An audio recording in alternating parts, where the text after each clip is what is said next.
nadawit si Mira dito? Pumunta siya rito dahil may nahanap siyang mga banyagang taga-mundo ng tao.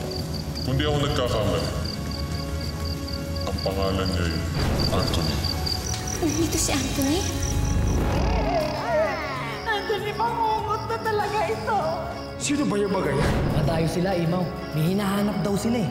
Milagros ang pangalan. Makapangyarihang tungkod, ipakita sa akin ang nakaraan ng dayuhang dumating. Si Mira at ang tagamundo, ang taong ito ang iniibig ni Mira. 4 na brilyante amihan kapalit ng kalayaan ni Mira. Patawarin mo ako, Mira. Kailanman ay hindi mapapasa kamay ng kampo ng kadiliman ng 4 na brilyante. Hindi! Ibibigay ko na ang aking brilyante! Ibibigay ko na ang aking brilyante! Bakit pumayag kang ibigay ang brilyante mo kay Hagorn? Ako pumayag. Nakakatiyak kayo. Pinaniwala ko lang siya para tumahimik siya.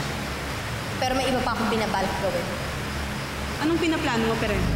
Baka maisipan na naman ni Peren na magsanib puwersa sila ni Hagorn. Isang desperadong hakbang yun, kung yun nga ang gagawin niya, Ibrahim. Kailangan makita ko si Mira. Kailangan tulungan ko siya. Hindi ako makakasama sa'yo pa uwi. May kailangan akong gawin. Ano pa bang dapat mong gawin? Pupunta ako ng Lireo. Ililigtas ko si Mira. Lira! Nasaan si Lira, Buros? Bakit hindi mo siya kasama? Pumunta siya sa Lireo para sundan ang kanyang inarina. Nakahinga ako ng maluwag dahil hindi agad sila magkikita. Ninong? Ang lalaking dinala niya dito, Apek. Siya ang lalaking inibig ni Lira nung siya ay nasa mundo pa ng mga tao. Anong sinabi mo, Imaw?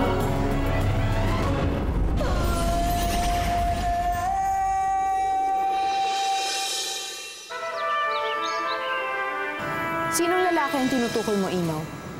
Si Anthony. Naroon siya. Nagpapahinga. Si Lira. Ang alam ko ay pumunta siya ng Lireo para sundan kay mahal na Reyna.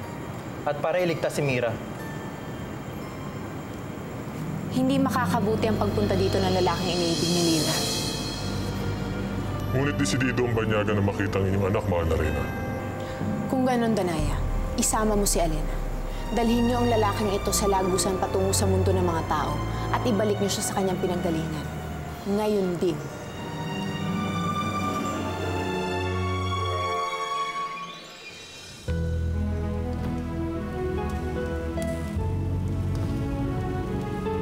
Wow!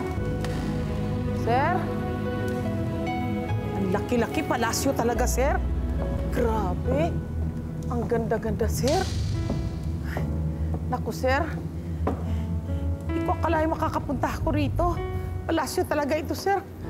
Kita mo, sir, ang ganda. Alam niyo, Manang, sa totoo lang. Pakiramdam ko, nananaginip pa rin ako eh. Alam mo, sir, sa tanang buhay ko, ngayon lang ako nakakita ng ganitong lugar. Ang ganda-ganda, ang laki-laki. Ay, naku. Ay, sarap siguro maging reyna dito, sir, no? Paano kaya? Alam niyo, Manang, puro kayo kalokohan. Oh, hindi ako nagluloko, sir. Kung yung halimaw na yun ang may-ari dito, kung siyang hari dito, kakaririn ko talaga siya, sir. Uy! Biro mo kung maging reyna ka rito. Sus, lalakad-lakad akong... Kala mo akong may-ari dito na. Sir! Sir!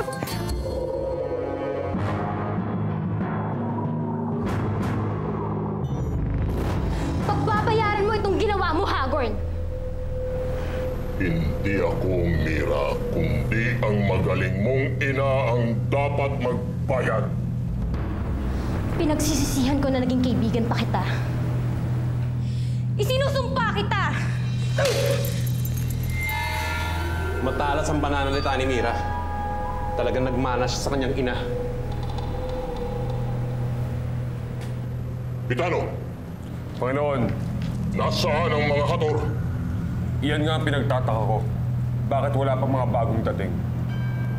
Sabihin mo kay Aga na pupunta kami sa Balahag.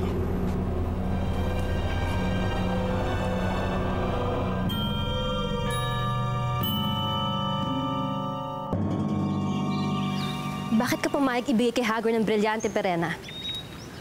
Huwag kang mabahala, Gurna. Pinapaikot ko lang sa palad ko si Hagor. Ano bang binabalak mong gawin? Alam kong sa mga sandaling ito, nagtataka si Hagor kung ano nang nangyari sa mga hator niyang kampon. Pinagtatakahan niya kung bakit hindi pa sila bumabalik galing Balaak. Ano naman ang koneksyon nito sa kaligtasan ni Mira? Sa sandaling umalis si Hagor papuntang Balaak para alamin kung ano nangyari sa mga hator. Yun naman ang sandaling sasamantalahin ko para iligtas si Mira. Isang malaking pakikipagsapalaran na naman yan, Perena. Alam ko, Gurna. Pero kailangan makipagsapalaran, alang-alang sa anak ko. Mauna na ako, mahal na Reyna. Maraming salamat sa iyong pagmamalasakit, Wahid. Utang ko kilira ang aking buhay. Mahal na sangre.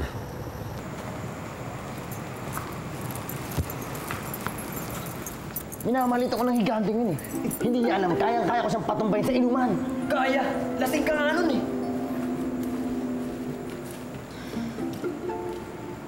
Amihan, hindi kaya ipagdamdam ni Lira ang gusto mong mangyari? Iba na ang sitwasyon ngayon, Imaw. At sa mga nangyayari ngayon dito sa Encantadia, mas dapat manaig sa kanya ang pagiging isang engkantada kaysa sa pagiging pangkaraniwang tao lamang. Danaya, sige na. Ayoko na makita ang tao yung pagbalik ko dito. Masusunod, Ami.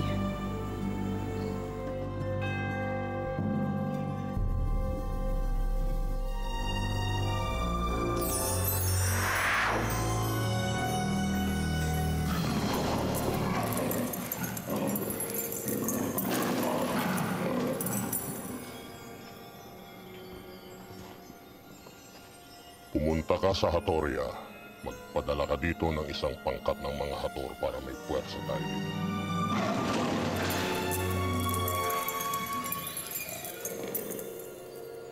Nasaan ba yung Balaak na sinasabi ninyo, kaibigan?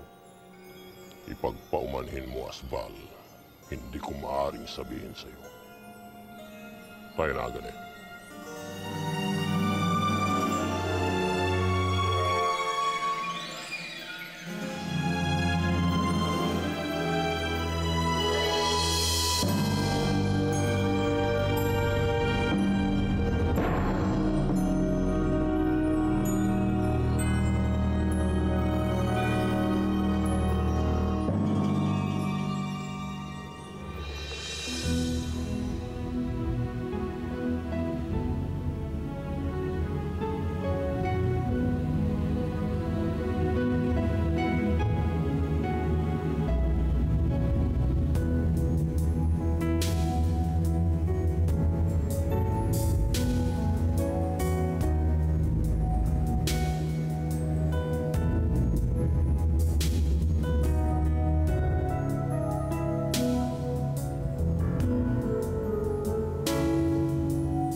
Sarap-sarap naman dito. Ang ganda-ganda. Pero wala naman akong ma-jackpot dito eh. Oh, buti ka pa, sir. May naharbat ka. Manang, boba ka nga dyan. Ha? Boba ka dyan. Sorry. Alam niyo, Manang, Oh. pamilyar sa akin tong kwintas na to. Ha? Parang ito yung nawawala akong kwintas. Akala ko ba dito mo lang nakuha yan? Dito nga po. Eh, paano yan napunta rito kung sa'yo yan? Ewan ko, Manang. Pero ang alam ko, nung nawala yung kwintas ko, nawala rin sa bahay si Milagros. Ibig sabihin, ninakaw yan ni Milagros. Ayaw kong isipin na ginawa niya yun. Siguro kaya niya kinuha to para magkaroon siya ng remembrance galing sa akin. So kung nandito yung kwintas ko, iisa lang ibig sabihin nun. Ano? Nandito ang hinahanap ko. Nandito si Milagros. Ha?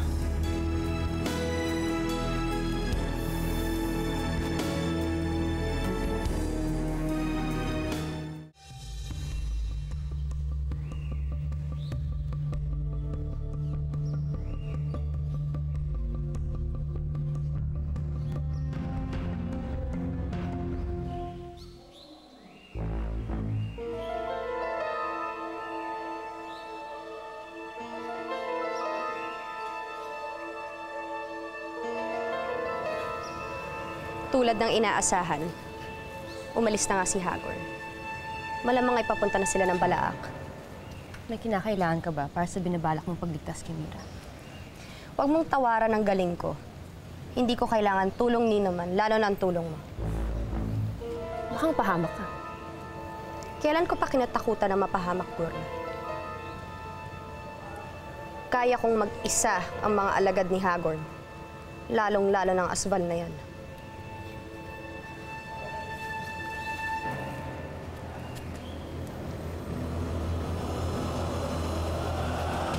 Desidido ka bang gawin ang iniuutos ni Amihan? Dapat ba natin siyang suwayin? Iniisip ko lang ang kalagayan ni Lyra. Ano kayang mararamdaman niya pag nalaman niya ipinagkait natin sa kanyang makitang tagalupang minamahal niya? Marahil masasaktan siya. Pero bahala na si Amihan para paliwanagan siya. Minsan na rin kasi akong pinagkaitang makita si Ibarra na mahabang panahon.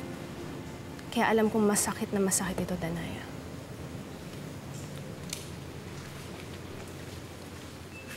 Nakapagpasya na si Amihan. At yun ang dapat masunod. Maiintindihan mo na lang ang sinasabi ko kapag nawala sa'yo si Akil.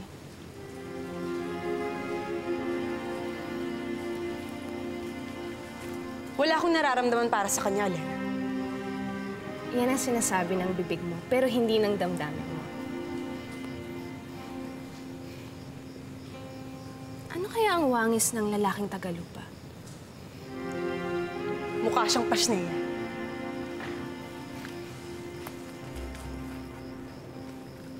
Hay, Danaya. Hanggang kailan ka magiging matigas?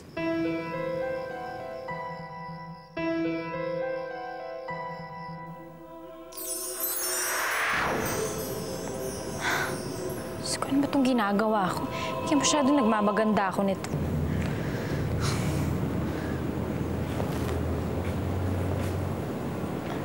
Diyos ko, ang kalat naman. Ano ba itong mga hator na to? Pakabura raw, wala ng respeto kay Bathala. Saan na ba si Mira? Mira?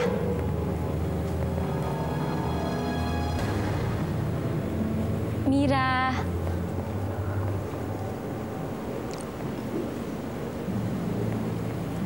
Mira! Mira!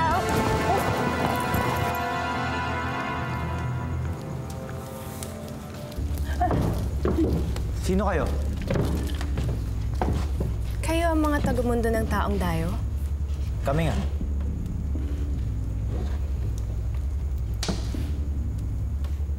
Kilala kita.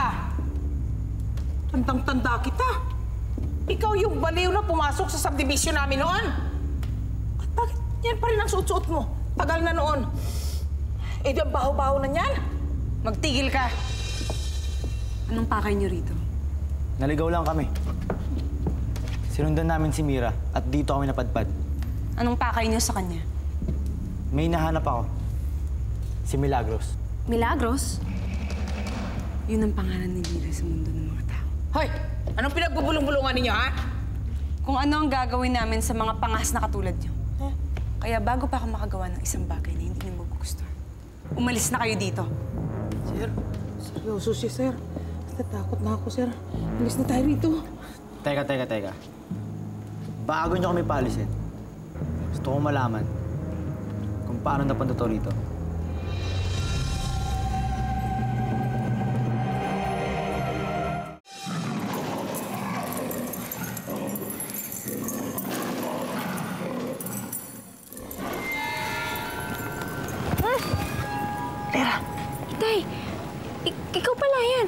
ginagawa mo dito?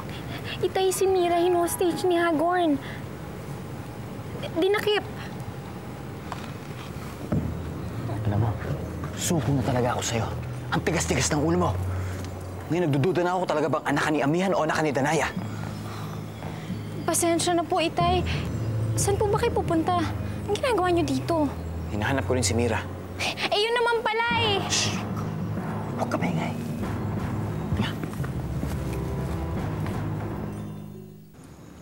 Alam mo bang may katapat na parusang pagkuha ng isang bagay na hindi naman sa'yo? Hindi. At alam ko, akin to. At nawala tong kwintas kong to nang umalis si Mila sa bahay. At nararamdaman ko, narito si Milagros.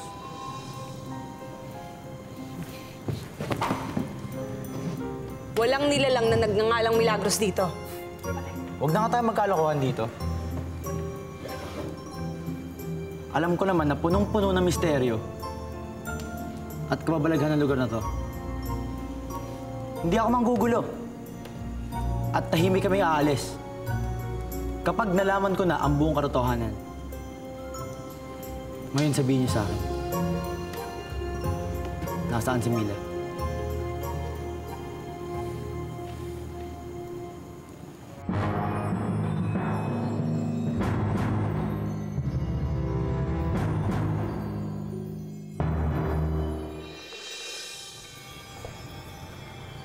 Agan eh. Bakit ka bumalik? Pinabalik ako ni Hagorn. Bakit? Kailangan kong bantayan ng mabuti si Mira. Alam ni Hagorn na hindi kami papayag na makawala siya. Gusto niya lang makasiguro. Masama ba yun? Asval, handa ng bulwagan sa pagsasanay.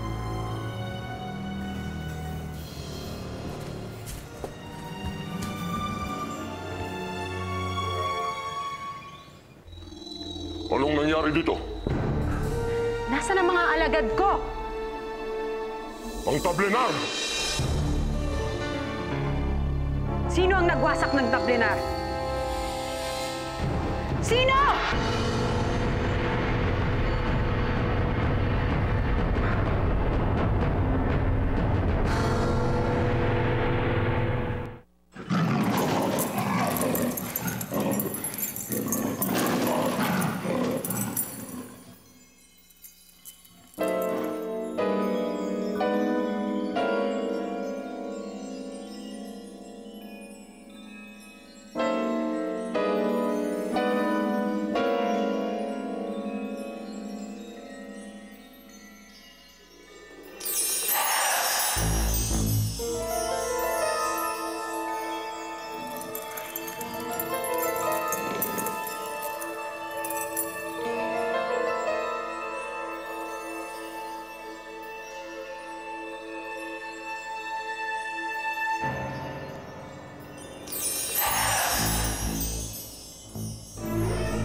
Ngayon, Hagorn, tingnan natin kung sinong mas magaling sa ating dalawa.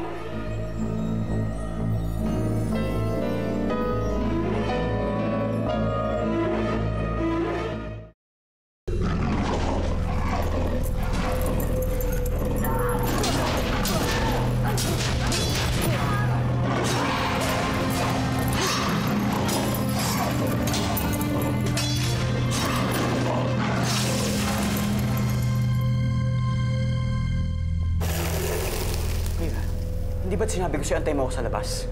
Itay, nandito na rin lang naman ako. Sayang naman yung pagod ko. Papatayuin niyo lang ako doon sa labas. Mira. Mira? Inay! Mira? Mira? Mira, huwag ka mag-alala. Nandito na ako.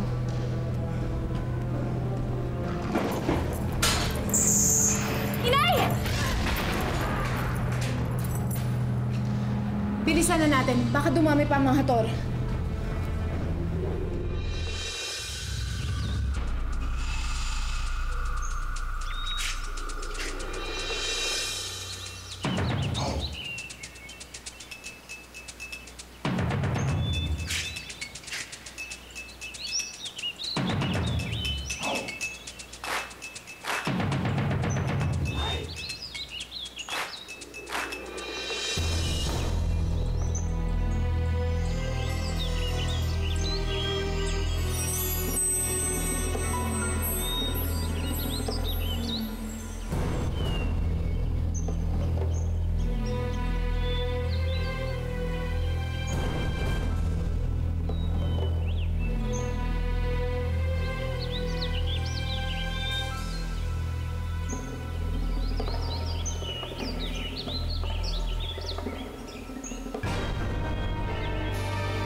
Patawarin mo ako sa ginawa ko kanina. Patawarin mo ako kung mas pinili ko ang mga brilyante kaysa sa iyo. Naiintindihan ko. Mas mahalaga ang mga brilyante kaysa buhay ng kahit na sino. Kaya huwag ka mag-alala. Naiintindihan ko. Naiintindihan mo nga. Pero pinapatawad mo na ba ako? Galit ka pa ba sa akin, Mira? Ayoko nang putulin ang inyong pag-uusap. Pero delikado tayo dito. Kailangan na natin umalis ngayon din. Si Hagor. Patay! Andiyan na si Satanas! Magsitago tayo.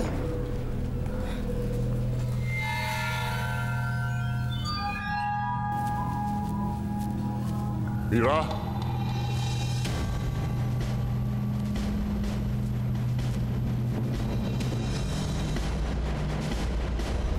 Mira?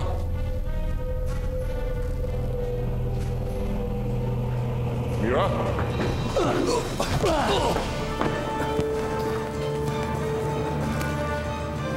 Tayo na. Matagal ko nang hinintay ang pagkakataong ito. Hindi natin siya iiwan dito.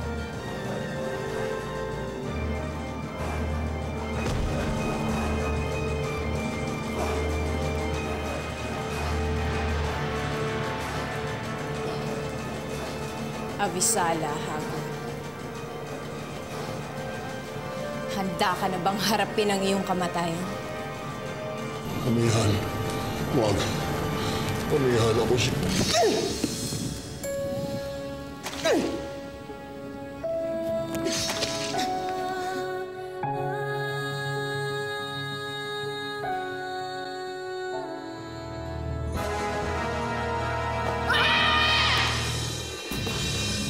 Kulang pa yan, Ibrahim!